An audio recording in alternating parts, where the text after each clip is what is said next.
इस खबरनामे में JKAS इम्तिहान में दर्जी की बेटी ने हासिल किया कश्मीर में पहला और यूटी में दूसरा मकाम, और राजौरी जिले के वकार अहमद KAS इम्तिहान में हुए कामयाब।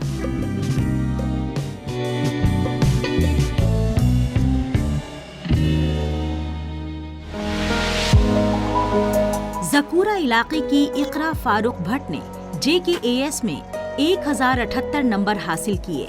इन्होंने जम्मू कश्मीर यूटी में दूसरा जबकि घाटी में पहला मकाम हासिल किया है। इकरा के वालिद फारूक भट्ट दर्जी का काम करते हैं। इकरा की कामयाबी पर कुनबे वालों की खुशी का ठिकाना नहीं है। इकरा ने इस कामयाबी का क्रेडिट ऊपर वाले, वालिदैन और अपनी सख्त मेहनत को दिया।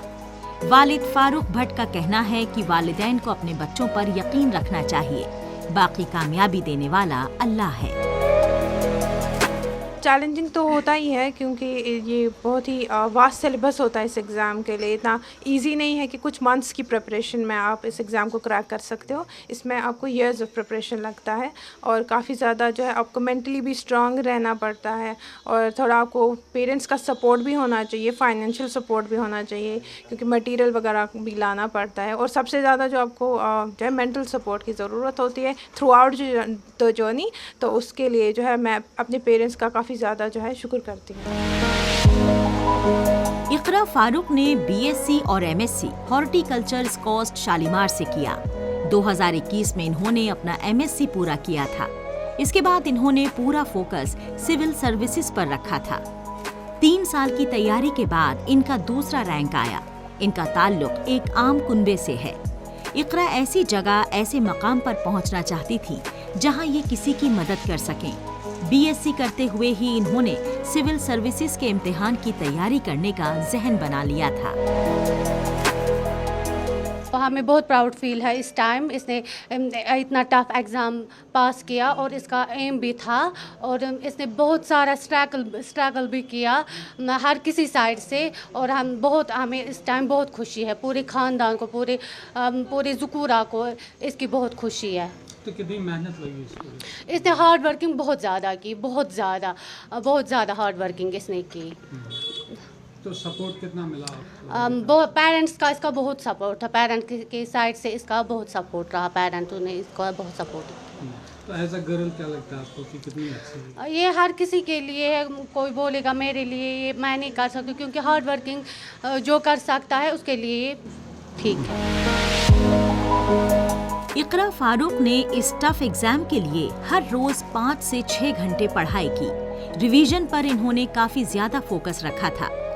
गुज़िश्ता बरसों के क्वेश्चन पेपर्स और आंसर राइटिंग पर भी इन्होंने बहुत ज्यादा मेहनत की थी। इनकी पहली कोशिश नाकाम रही थी। इन्हें लगा मेंस में इन्हें और ज्यादा सुधार करने की जरूरत है। इन्होंने मेंस पर एफर्ट लगाया और आखिरकार इन्होंने जम्मू कश्मीर एडमिनिस्ट्रेटिव सर्विसेज का इम्तिहान क्रैक कर लिया। ऐसी जर्नी है, बहुत कॉम्प्लेक्स जर्नी है। इसमें हर दिन आपको लगता है कि नहीं शायद नहीं हो पाएगा क्योंकि हर एक बंदा जो है वो काबिल तारीफ़ है। यहाँ तक जो भी पहुँचा है वो तो काबिल तारीफ़ ही है।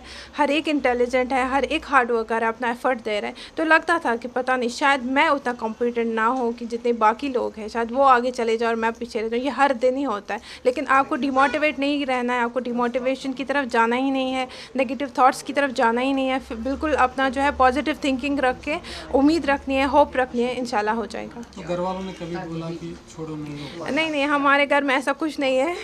हमारे घर में हमेशा एजुकेशन के लिए सपोर्ट रहा है। इवन ये कभी कुछ नहीं बोलते कि आप ये करो या वो करो। ये हमेशा कहते हैं आपको क्या करना है, हम वहीं पे सपोर्ट करेंगे और इन्होंने हमेशा ही सपोर्ट किया है। I am highly thankful to them.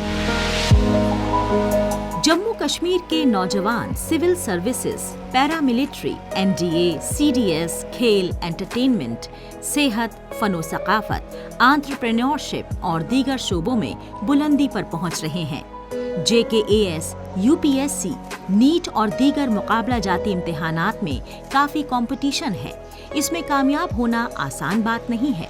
इकरा फारूक ने JKAS की तैयारी कर रहे दीगर तालिब इल्मों को इसे क्रैक करने के लिए मुसलसल सख्त मेहनत करने की सलाह दी। इनकी कामयाबी ने ज़कूरा की दीगर नौजवान लड़कियों के लिए एक मिसाल कायम की है।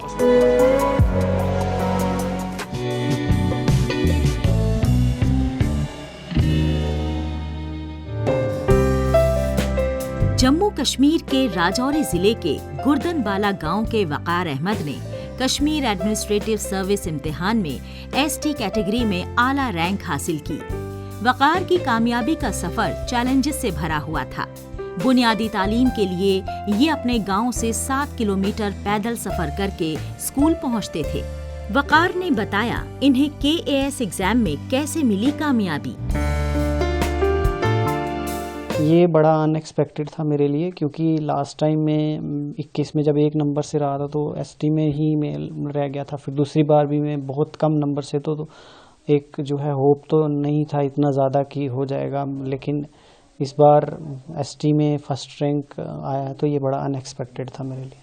चैलेंजिंग था क्योंकि मैं बुद्धल में पोस्टेड था, यहाँ से 60 किलोमीटर है राजौरी से, तो वहाँ जाना, क्योंकि अगर आपको गवर्नमेंट 50-60,000 पर मंथ दे रही है तो that means they expect something in return. तो जॉब तो उसके साथ कोई कंप्रोमाइज़ नहीं हो सकता है, वो करनी ही होती थी। लेकिन थोड़ा लिवरेज ये था कि हम वहाँ बैठ के भी प्रिपेयर कर सकते थे, तो उस हिसाब से मैंने प्रिपेयर किया। RDD में मैंने काम किया। फिर अभी मेरी ये जो मेंस हुआ है ये मैंने बुद्धल से ही दिया था, तो इसमें मेरे बॉस जो वीडियोज़ वगैरह होते थे वो भी उन्होंने मेरी बहुत हेल्प की कि कभी कभार थोड़ा एग्ज़ाम के लिए छुट्टी देना या ये वो, तो वो उनका बहुत इसमें योगदान रहा। वकार अहमद बचपन में पढ़ने के लिए अपने बड़े भाई के साथ पैदल चलकर जाते थे। इन्होंने बहुत मुश्किलात देखी हैं। रोड का मामला था, बिजली की सहूलत नहीं थी, इन्हें तेल जलाकर पढ़ना पड़ता था। इनकी कामयाबी पर बॉर्डर, राजौरी, पुंछ और इनके गांव में खुशी का माहौल है। इनके वालिद को हर जिले से मुबारकबाद की कॉल्स आईं। पढ़ने वाले हैं, अच्छे जीनियस लोग हैं, लेकिन ये मुश्किलात हमारे सामने रही हैं। इतना दूर दराज इलाका, यहाँ से 5-7 किलोमीटर चल के पैदल यहाँ से राजौरी जाना, राजौरी में जाके तालीम हासिल करनी, या कहीं पर बाद में अगर कोई स्कूल खुल गया है किसी जगह पर, स्कूल बड़े बाद में आए हैं और वो बच्चे यहाँ से 5-5, 6-6 किलोमीटर बड़े दूर जाते। ये बॉर्डर का एरिया, मैं एक अपने इलाका की बात ही नहीं करता हूँ कि खाली मेरे गांव की बात है, यहाँ सारे इलाका जात जो हैं हमारे यहाँ से जितने भी हैं ये बॉर्डर के साथ लगे हुए एरिया हैं। यहाँ खाली आने जाने की मुश्किलात नहीं थी, सारे मुश्किल, गुर्बत भी यहाँ पर कितनी बड़ी थी, लोग अनपढ़ता भी थी, उतने पढ़े लिखे लोग भी नहीं थे, इतना जानते भी नहीं थे। तो अब मैं अल्हम्दुलिल्लाह ये तो बड़ा खुशी का मकाम है कि मेरा बच्चा आज इस मकाम पे पहुंचा। वकार अहमद की तालीम मुस्लिम इंस्टीट्यूट ऑफ एजुकेशन फतेहपुर से शुरू हुई। ये 6ठी जमात तक वहीं पढ़े। उसके बाद इन्होंने हिमालयन एजुकेशन मिशन से 10वीं तक पढ़ाई की। इंटरनेशनल स्कूल से इन्होंने 11वीं और 12वीं की। इन्होंने इलेक्ट्रिकल रिन्यूएबल एनर्जी में इंजीनियरिंग बाबा गुलाम शाह बादशाह यूनिवर्सिटी से की। उसके बाद ये सिविल सर्विसेज की तैयारी में लग गए थे। वकार अहमद ने दिल्ली से कोचिंग हासिल की। मैं कहूँगा हमारे एक साइकोलॉजिकल मेंटर थे शाहिद चौधरी सर, तो उन्होंने जब किया था क्वालिफाई तो यहाँ पे एक नई वेव चली थी कि नहीं, ये लोग भी, ये कम्युनिटी भी, यार ये ओवरऑल डिस्ट्रिक्ट भी जो है इसमें एक्सेल कर सकता है।